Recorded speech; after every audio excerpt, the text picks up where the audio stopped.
Hello and welcome to CBR MTG. We've got some more legacy footage for you this week. I'm joined here by Angus, McKay. Hi everyone. And I'm Brandon Owen. Today we have Pete Ferman on Death and Taxes with Angus McKay himself on Goblin Deathdriver.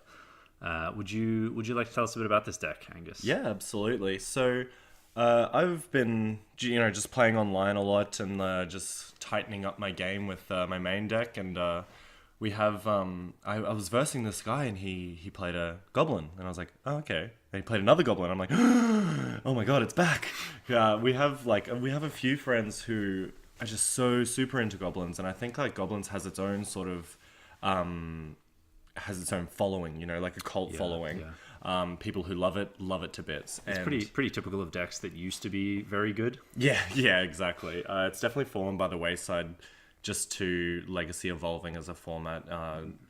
Goblins has kind of fallen to pieces a little bit. But the man that I was versing online, he gave me his name, but unfortunately I forget it, so I'll credit him in the comments. But he was testing a brew that included a Deathrite Shaman, a very common legacy card. Yeah, notably not a goblin. Yeah, absolutely. Usually common include in almost every other deck, but look, we're going to go Jund on these colors. We're going to go red, black, and green, but the green splash is only for Tin Street Hooligan, which kills a artifact kills an artifact when it comes into play if you spent green to cast it, and obviously Deathrite Shaman activations.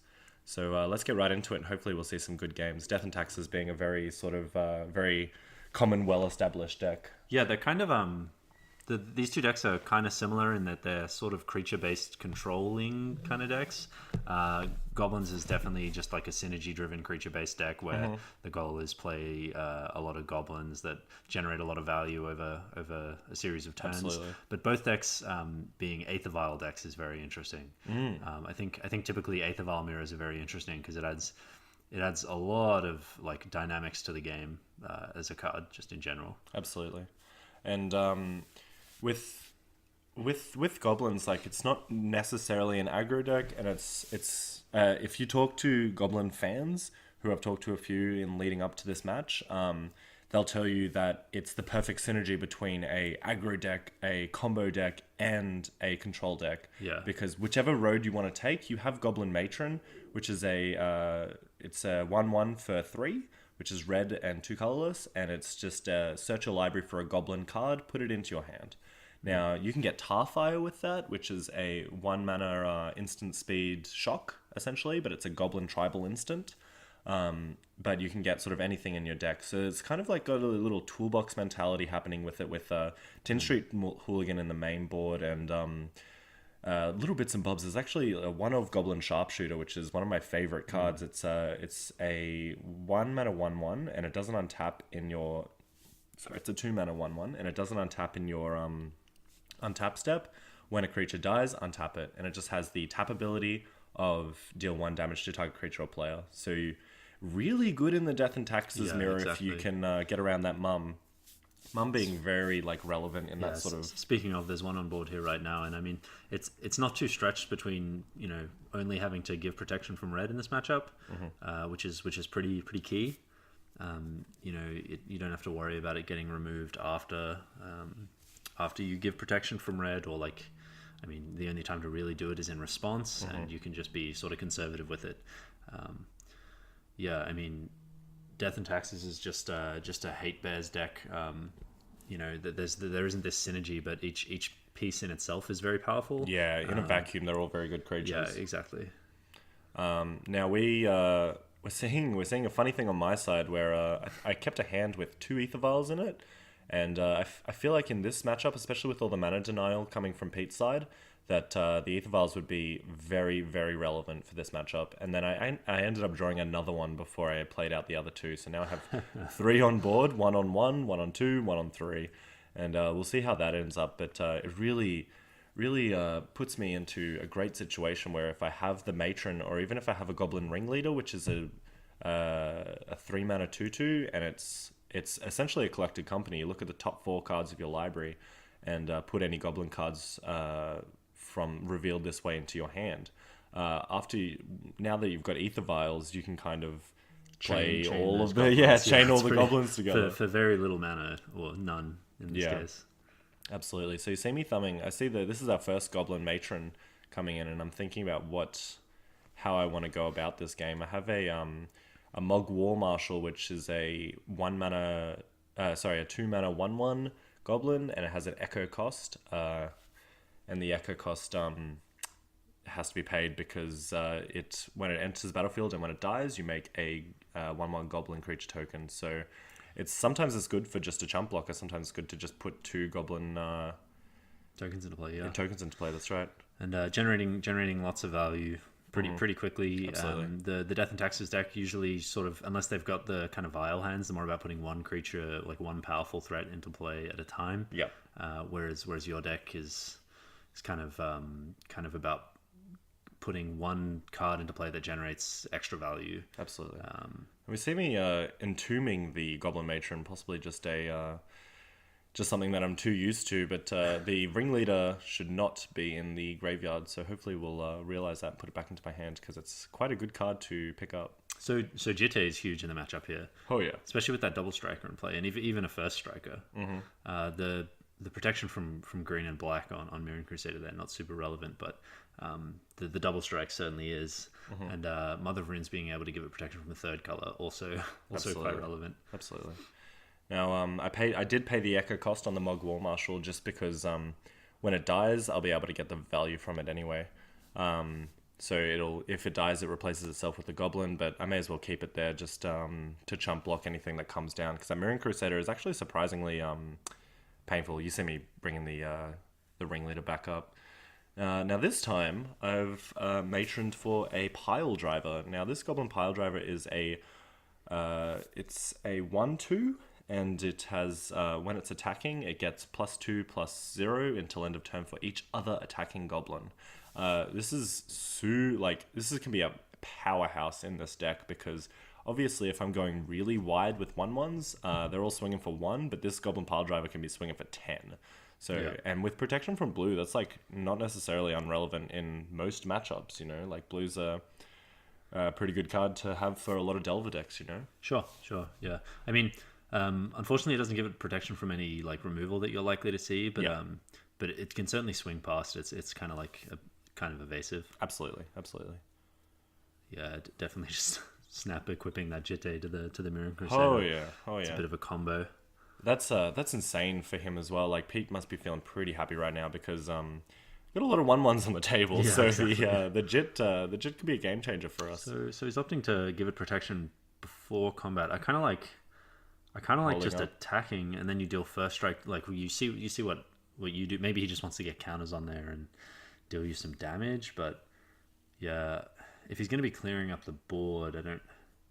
He's probably just got his heart set on like clearing out a few creatures, getting 4. The other thing that he cares about at the moment is getting 4 counters on the Jitte, right? Like, Well, that's super why important. that's why I like not giving it protection, right? So you kill a creature, kill and whatever then you block kill with. the rest. Yeah, sure. Because I am definitely chump blocking that. Yeah, probably. There's the potential that maybe you just don't, because you would just lose the extra creature, unless there's no shenanigans you can really do on board. But even with the cards in your hand and all those vials, there's not really anything you can kind of add. Speaking of vials, we're going 3/3/5, which is pretty hilarious. You're not really usually seeing that on Death and Taxes' side.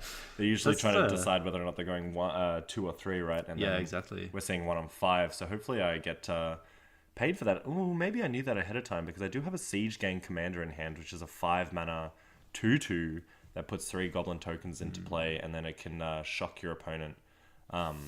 That's exciting. Ooh, Gem Palm Incinerator. All right. Gem Palm Incinerator is the one that cycles. Yes.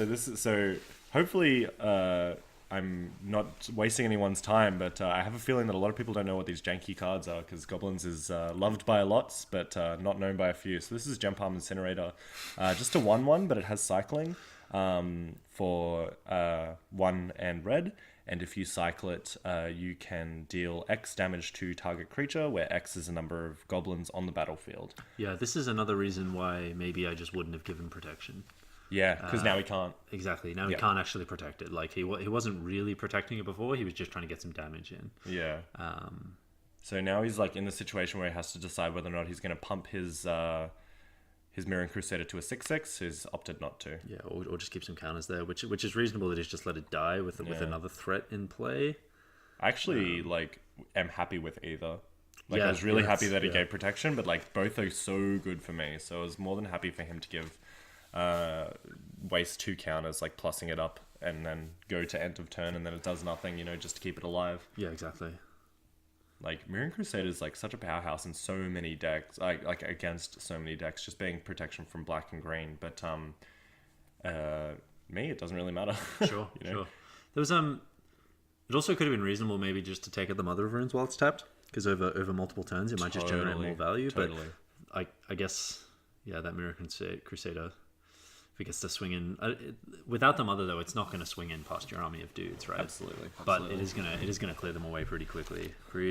And I just want to kill him on the crackback. Like he can give protection to attack, swing in, but like I'm on 12 life. I'm swinging back for a whole lot more than he can get me for. Yeah, that's a good point. How much power do you have in play at the moment? 1, 2, 3, 4, 5, 6, 7, 8, 9, 10, 11. 10, 11 if I swing with the Siege Gang, but I'm not inclined to swing with the Siege Gang. Plus a couple of points off that Deathdriver Shaman there. Of course. Yeah. So the only 2 on board there is the Siege Gang and the Ringleader.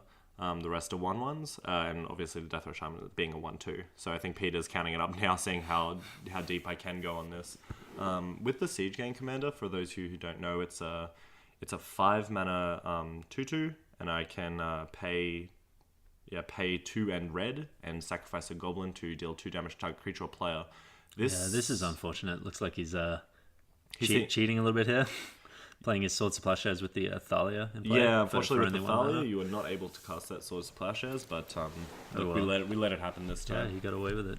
So, just part of the fun of casual Magic, I suppose. But I think even if he had to get rid of it somehow, Yeah, even if it meant cheating, yeah.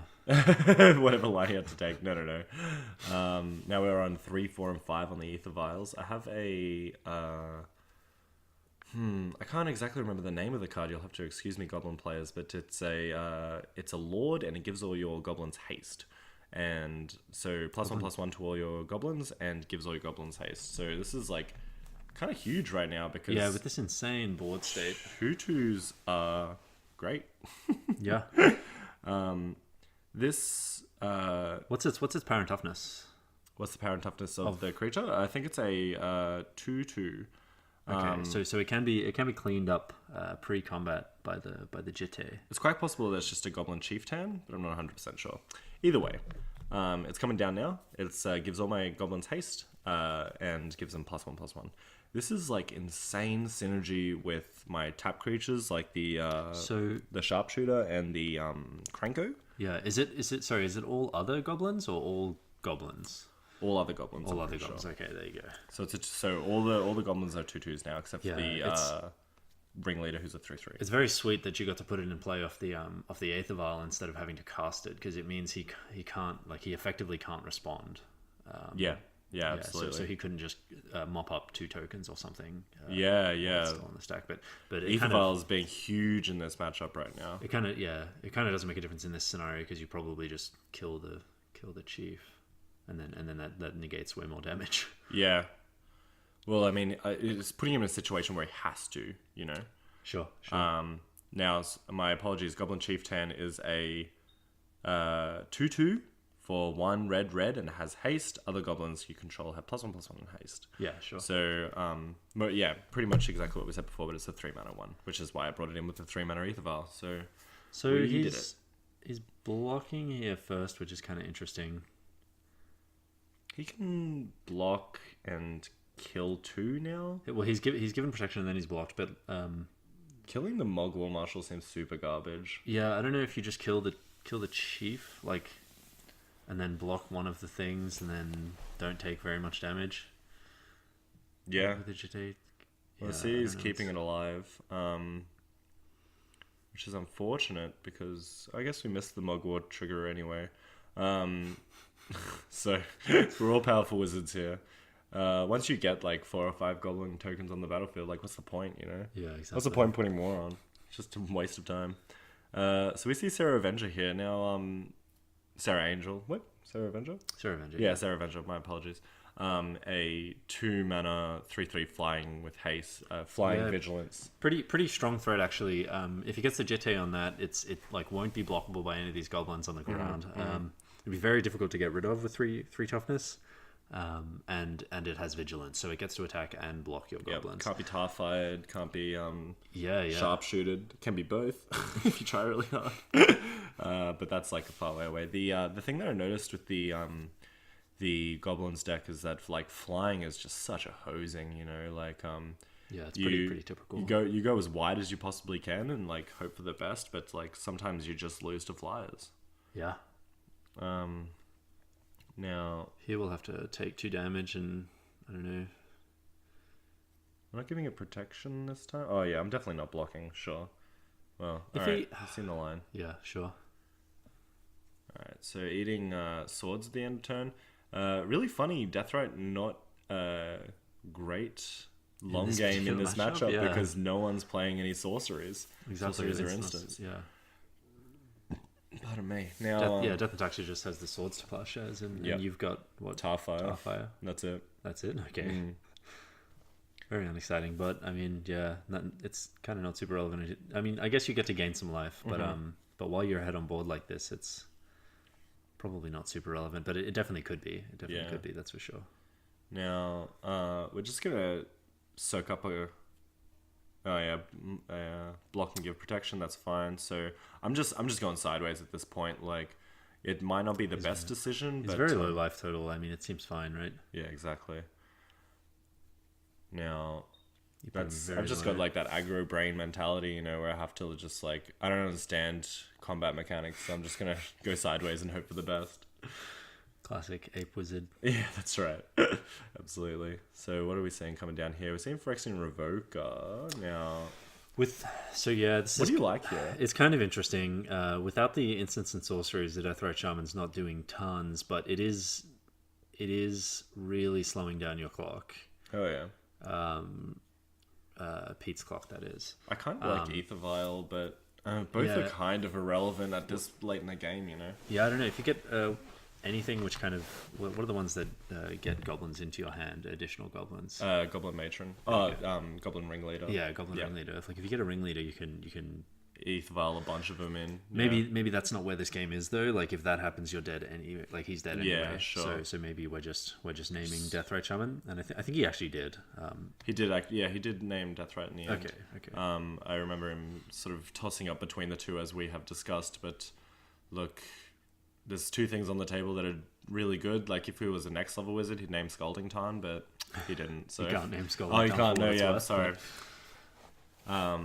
You'd have to be pretty good. You'd have to be pretty good to break the rules like that. Yeah. All right. So it's so funny that this game has gone this way because I was so ahead on board like not that long ago. I mean, Umazawa's Jitte is a very, very powerful magic card. Oh yeah. If we could get some instants and sorceries in the bin though. Yeah, it could be Dunzo. Okay, that's pretty. Take that. So now good. I can kind of I can get a Tarfire, kill the Revoker. Try to kill the Revoker. Yeah, try to kill the Revoker. Oh, you can give it protection. Maybe I just try and go wide here. It means you can wait, right? Like you can Ooh, look at me getting that sharpshooter to the front. I'm thinking about that sharpshooter real deep. Like without haste, sharpshooter is kind of boring. I think when you're not knowing exactly what you're going to get, it's probably just better to get the Ringleader just so you can try and get lots of stuff.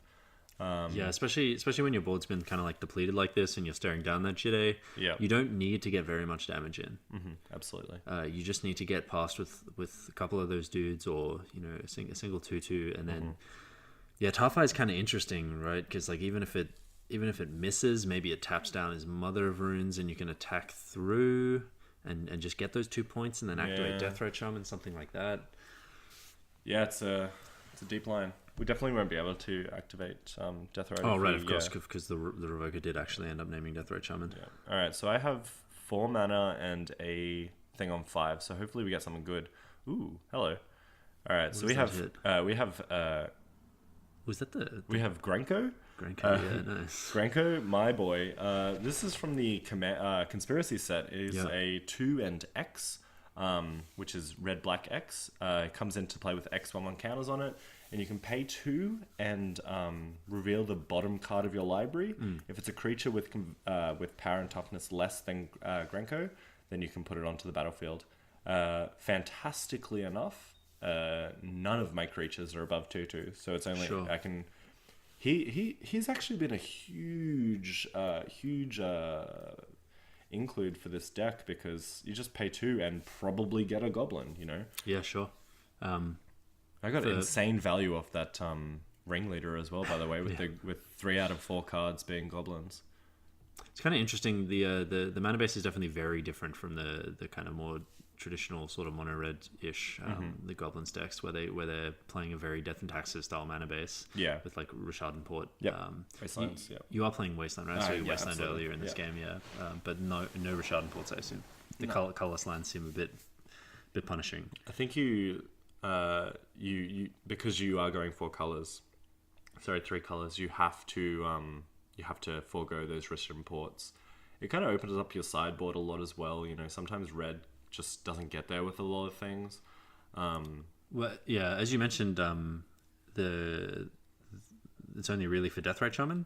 Yeah. What else we got? Tinge Street Hooligan. Sure. Okay. And Granko, which has got black in it. Yeah. Okay. And Grenzo or Grenzo. Sorry, yeah, I see Granko. I see Granko on board, and all I want to say is Granko. But now we're seeing him come in. Now, Granko, please stay alive. Because if you can stay alive for 1 turn through the Jit, now if I assume Pete's going to get rid of it as quickly as possible, but oh my gosh, this is so lucky. This is a Tuk Tuk. Tuk Tuk is from Battle of Zendikar, not Battle of Zendikar, Oath of the Gatewatch. He is a goblin ally. When he enters the battlefield, he destroys target artifact. That's exciting. Super lucky. That was coming off the Grenzo. This is 2 turns from when I had nearly nothing on board. Yeah, the Deathrite Shaman and two tokens. Yeah, so Grenzo pulled off a Tuk Tuk, so it's going to destroy the Umazawa's Jitte and deal X damage to target player, where X is the amount of allies you control, which is 1. Just the 1. In the whole deck, there is 1. We're going to see a Umazawa's Jitte in response, but it seems pretty reasonable to just take out 2 of the dudes, so that this attack, there's just fewer dudes who are able to attack this turn. Yep, so you're not able to just get a couple points in, and unfortunately again that Deathrite Shaman not being able to get activated. I'm getting thrown on the bus here. Yeah, so Pete sees the line of like, okay, I guess I survived this turn because I'm on 5 life. He has a Sarah Avenger and the Thalia, and he gives protection to the Thalia. That's exactly 5 points of damage. Sure. Unfortunately, Peter gave it protection from red and didn't notice that the Deathrite Shaman is neither red, is black and green, so not red at all. So I chump block. Yeah, getting to chump block and live, and then kill you on the swing back. Yeah. Perhaps if he... I mean, was he... How many creatures do you even have? He's got 4 blockers and you have 7 creatures, so even if he didn't attack, you were able to attack around his team, unless he commits another dude to the board, in which case he would have survived. And he does have a Stoneforge Mystic in hand, so it's pretty unfortunate. It's quite possible that he was just trying to sort of psych me out of the line as well. Like if maybe because protection from red is almost always protection from I'm gonna swing now, essentially. Sure. Here's the thing though, like if he had just committed another dude to the board, he stays alive, and that dude was a Stoneforge Mystic. He had a Stoneforge Mystic in his hand, and he gets a Battle Skull. Yeah, that could turn things around very quickly. Yeah, I'm not sure if it necessarily would have. I guess he gets to eat 3 of your creatures between Mother of Ruin, so long as there's an X1 attacking, and the Sarah Avenger and Thalia. But it's definitely a hard spot and easy to miss something like that when you're looking at this like sea of red. Yeah, exactly. Yeah.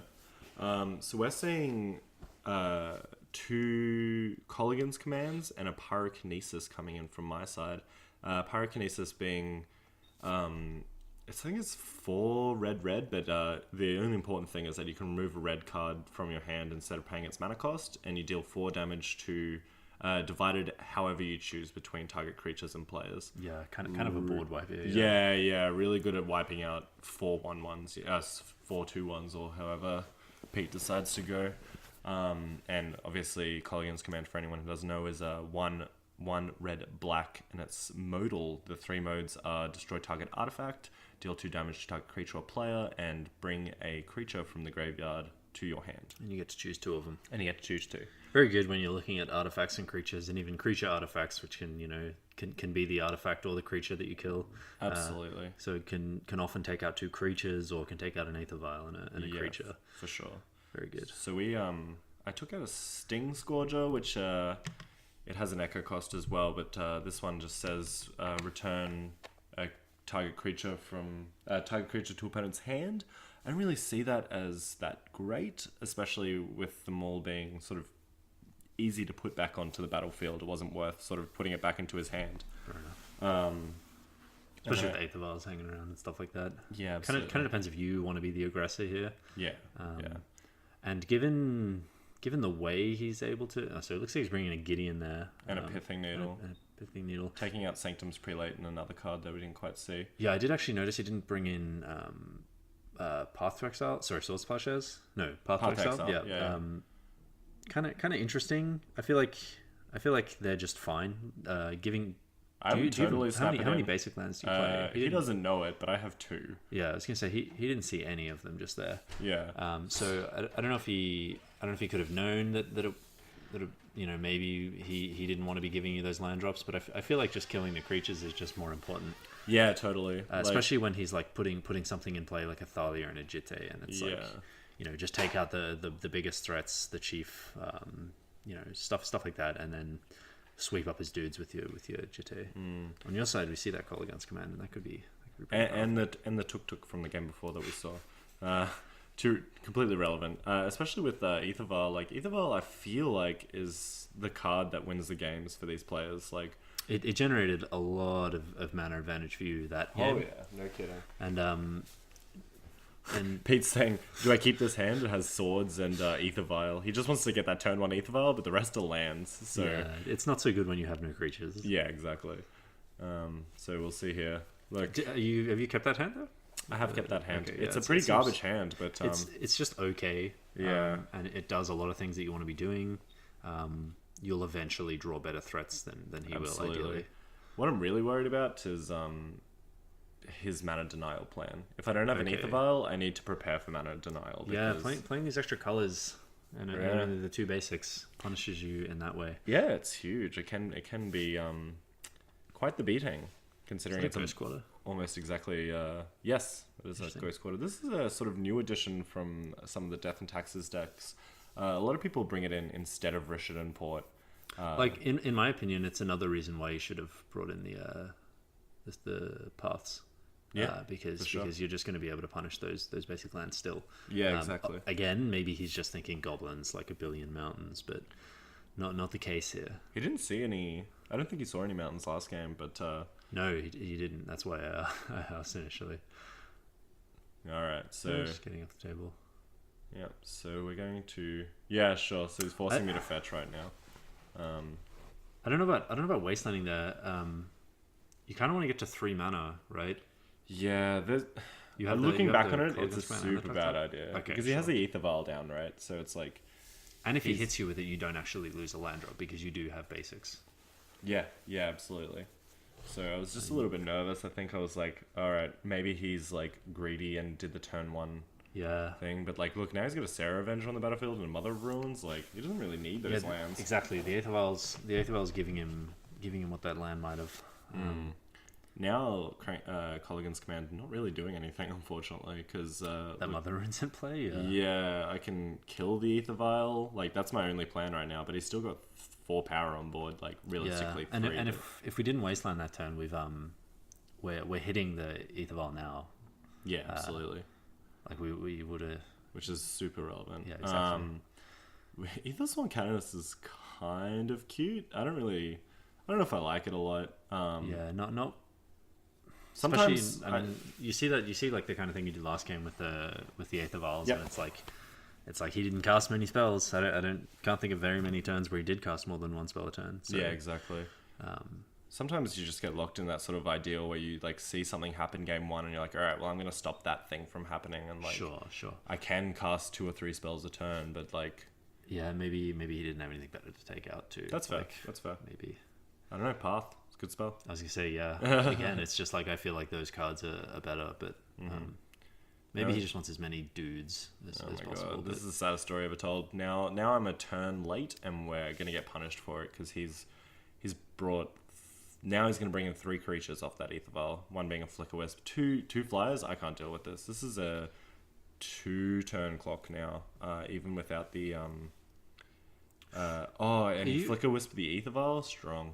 All yeah, right. that's pretty sweet. Are you playing your own Umazage Dite? No. Okay, interesting. That's a fresh haircut. Thank you, Pete. Now, I am absolutely killing this Ether Sworn Canonist. I'm not 100% sure what we're talking about right now, but maybe it's deciding whether or not I just said kill artifact or deal 2 damage. But look, it's gone. That's the important thing. Could have given it protection, right? I guess this is in his turn, right? Maybe he doesn't want to get blown out like last game, and he realizes that card is not very good. Yeah, exactly. So don't want to double down on your don't want to lose either of these flyers really. So let's do our best to keep them in play, I suppose. Yeah, it's looking pretty grim for me. I should possibly have kept a quicker hand. I tried to go the control route with the Tuk and the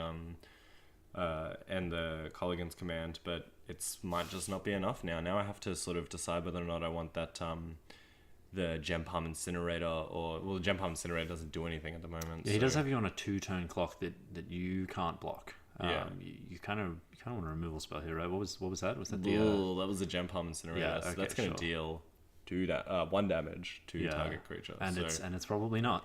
I can deal any damage to a creature. Yeah, really. exactly. So I can bring in the Tuk and then next turn, I can play the Tuk and the Gem Palm Incinerator if I have the land. So to ramp it up to 2, but 2 might not be enough. Well, anyway. it's not enough with the Mother Runes in play. Yeah, exactly.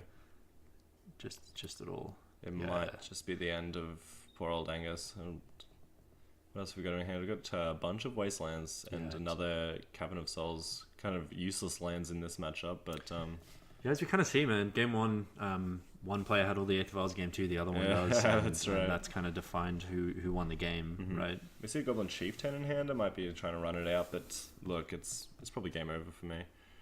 All right, Deathrite, strong, and Chieftain. All right, this is fine. Okay. We're just taking up time. Yeah.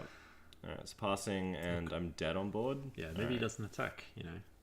Yeah, that's right. I think that was my only line. If he doesn't attack, your opponent F6s through their combat step. It happens, dude. It happens. Happens to the best of us. So I think he's looking at the board and deciding if he can attack. And it looks like he can. And trying to think about any tricks you might have.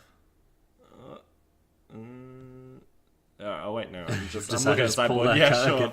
Get that out of my here. only trick That was is, the which one was that? Sting Scourger? That was the Sting Scourger. So that's the bounce to when it enters battlefield, bounce target creature to its opponent's hand. Really good in a lot of matchups. Not very good against Death and Taxes, but look, there might be something just worse that I could take out. Sure. Mogul Marshal. It's hard to say. It can put you in that like position of sort of tempoing out your opponent. Maybe bounce the creature that has the Jitte on it and then attack them, sort of thing. Absolutely. But it is pretty marginal. Also, going with black, there's a lot of weird goblins that you can use. I have Earwig Squad and a card called Warren Wielding, which is I think it's just a tribal instant, but these are like really cute cards in black that you actually have the capability to cast now that you have the mana for them. And they are in your deck? Yeah. Sure. So it's not very good for this matchup, obviously, but Warren Wielding being a target player sacrifices a creature. If a goblin is sacrificed this way, that player puts 2 1/1 black goblin rogue creature tokens onto the battlefield. Tribal sorcery goblin. So I can fetch it up and Edict a Marillage, Gristlebrand or a Marillage, And the Earwig squad being super cute. When it enters the battlefield, if Prowl cost is paid, search target opponent's library for 3 cards and exile them. Then the player shuffles his or her library. So it's a 3 black 5/3, but you can pay its Prowl cost, and the Prowl cost is 2 in black, and that means that you can cast it for its Prowl cost if you dealt damage to a player this turn with a Goblin or Rogue, which I'm very likely to do. So cute cards like that, so I can break up a combo deck. Like, this deck is not very good against combo decks, unfortunately. Yeah, it typically has that problem. I was about to say, good start here with the Deathdriver Shaman. It immediately dies to this Swords to Plowshares, but that's okay. I mean, it's definitely unfortunate, right? It was kind of like where you were looking for this mana advantage. You do have a lot of expensive cards, and he definitely can just kind of wasteland you and Rashad and port you absolutely way down. But here we have like at least something in play, kind of make him respond. Maybe he doesn't. If you don't put him under pressure, he's not going to, you know, he's probably just going to attack your mana or something like that. But what artifact do you like here? I kind of like Sword of Fire and Ice, but might just be Batterskull. Batterskull blocks really well because it just gets to attack back, and only few of your things can kill it. Yeah. Sword of Fire and Ice does protect the creature that you put it on from. Yeah, I don't know. Maybe it doesn't have very many creatures in hand, but Sword of Fire and Ice does protect the creature you put it on from some removal spell or something. Absolutely. But I think that's probably better. This is Goblin Chieftain, I believe. Well, whatever one that I, it's another Lord. But this one makes all my goblins cost 1 less to cast, which is this is interesting. Super relevant. Oh, this is War Chief. Sorry, Goblin War Chief. It's 1 red 2/2 goblin creature. Goblin spells cost 1 less to cast, and they have haste. Sure. So yeah, here he's not wastelanded you. I don't know. Maybe he feels like it's like past that point, but well, that's a pretty good draw. Gonna get Grenzo and another ringleader. So, I mean, this ringleader has been hugely beneficial once again, and like being able to cast it for 1 less has been super relevant as well. So we'll see what happens. This could get out of hand pretty quickly. Yeah, like you get to ringleader and then ringleader again. I can definitely just go wide, and I do have that pyrokinesis, so I could just kill the germ token quickly, and then we'll see what happens after that. But yeah, like here on combat, he'll just like put it into play, and then you get to do it now. That's very good. This works out very well. Yeah. Alright, so goodbye Grenzo. You fought valiantly. Yeah, Pyrokinesis is such a good card, actually. And we'll see it say bye-bye now. So, yeah, I mean, we're getting turned sideways, and it's pretty aggressive. Yeah, quite a lot of damage there. Interesting you didn't attack with the tokens. I guess you didn't want him to just... I feel like if you were baiting the Batterskull, you attack with the tokens anyway. Yeah, just because, just attack with everything. Just because it's more damage. But, I mean, you know... Actually, why not? They get +1/+1, right? Oh, no, they don't, sorry. With the Chieftain. Oh, okay, sorry, sure. Sorry, whichever one that one is. I keep forgetting. The War Chief, Goblin War Chief, only gives them haste and reduces their cost as well. Sure, fair enough. Maybe I just didn't want to kill one for the... okay, there you go. Yeah, the Jitte in hand, which is, I suppose, why both he didn't wasteland and why he searched for the Batterskull. Yeah. That's very good. This is very good. All right. I'm going to double block. That's interesting. I think I just want to stop that from happening as quickly as possible. Sure, yeah. You get the only creature off the board. Yeah. That's fine. And he decides to kill the War Chief with this as well. Two useless bits of equipment in play. He's like pretty likely to have another creature in hand, and in fact he has Thalia and Stoneforge Mystic. Yeah. Which could be a very good follow-up turn. Alternatively, you can play Thalia and equip the Jitte immediately and just hold it back to block, but... looking at a very powerful turn for my next one, because I have that Ringleader and I do have a lot of mana, and I have the War Chief, so hopefully this will be a good turn. Yeah, you're also playing like a good amount of pressure. You want to get yourself into a spot where you can just attack into this Jitte and not care at all. We want to see I got a Sharpshooter in hand. Yeah, that's cool. Oh, that's so strong. That's very good. Alright, goodbye board. And it has haste as well from the War Chief, and it costs 1 less. Oh my god. That's pretty disgusting. Yeah, sometimes it can just be so good. Like whenever Mother is out of play.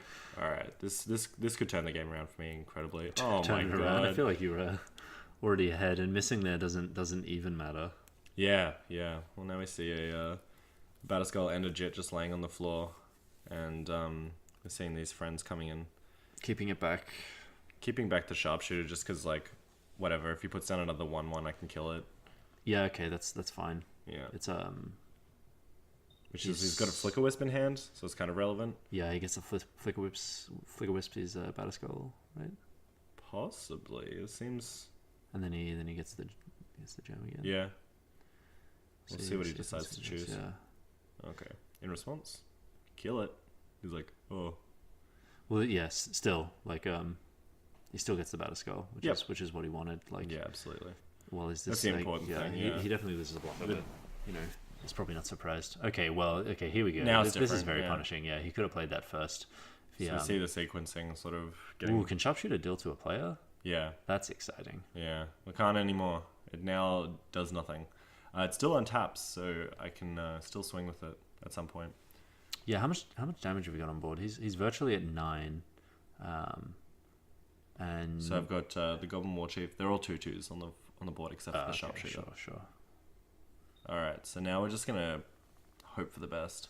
I can actually double block the Batterskull and kill it again. Yeah, now that he has 5 mana, I don't know. He can bounce the Batterskull and play it again, but it's obviously not great. With the 2 ringleaders on the battlefield, like they've done their job. So I would probably be pretty happy to trade. But they are kind of like, how you win the game, right? I guess it's fine. Or not here if we see equipping of this.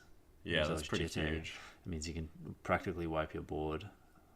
You only end up with an untapped sharpshooter. Yeah, but he has a dead thing. I mean, he bounces it back to his hand and plays it next. Well, turn. he just plays any creature here, right? Oh, Mary Crusader. This is pretty good one. Pretty grim. Ooh. Alright, I'm gonna fetch here because I do not want to draw a land. I can't say I agree with not just attacking. It's just on such a low life total, and if you remove that gem or the Batterskull... Yeah, I could get any sort of artifact removal from here, and then he would not be very happy right now. Yeah, I mean, you kind of, at the moment, if you can just kill him immediately, you just want to kill the gem, because, you know... Because otherwise he still gets to block with the GTA. I can get through 2 points of damage and wipe my board, so we want to. No, right. The gem would just die immediately if you kill the Batterskull. Sorry. Yeah, no, that would be very good. All right, gem palm. This is pretty good. 4 damage. Sick rips. Yeah, that's pretty sick. It's actually good, like just being lucky instead of playing well. Yeah, and you hit him for 4 and then sharpshooter him for 1. That's got a net on board, right? Oh no, you're right, because you can't sharpshooter him. Sure, fair enough. Yeah, he still attacks. Yeah, he still attacks. Sure, right. He will untap once this gem dies. Yeah. This is actually very unfortunate because if he did swing, we wouldn't be in this situation. Exactly, he would have gained some life. He would have lost his dude, but whatever. Like, you know, you get to blow up his Miriam Crusader, which still would have been a very strong turn for you. Yeah, for sure. But then he can at least, like, in his next turn. I don't know. He's probably just too close to dead at that point. He can play his Stoneforge Mystic that he's got in hand and equip something. Equip the Batterskull to it. Yeah, for sure. Oh no, the equip costs 5. Sorry, no, he can equip the GTA. But either way, Gem is dead. Wasteland. I guess I don't need my mana anymore. Not missing out. There you go. That trigger can happen whenever. It doesn't matter. All right. So this is that's exactly 5 if he blocks. So really tight games that kind of hinged. Yeah, kind of hinged on those 2 plays. The games that I won. So that was a lot of fun. I actually really enjoyed playing with goblins. It seems like a sweet deck. It's a lot of fun, but just prepare to get beat up on. Yeah. So you really have to be in love with it. I do have a soft spot in my heart, but look, I'm not taking this anywhere. I'll take it to things, but I'll take it to weekly. Yeah, I'll take it to weekly, but I'll leave the brewing up to the experts. So yeah, hopefully I played the deck well enough for the big fans of goblins out there, because we definitely tried to play it last week and we had some camera troubles, unfortunately, and some sideboarding errors from my part. So it was just a huge mess. So we had to side it out. So hopefully this Fortunately for the viewers at home, you were dedicated enough to at least play it twice. Yeah, so. Exactly. But yeah, so stay Great. tuned for more videos, and thank you very much for listening. Don't forget to like and subscribe. Of course.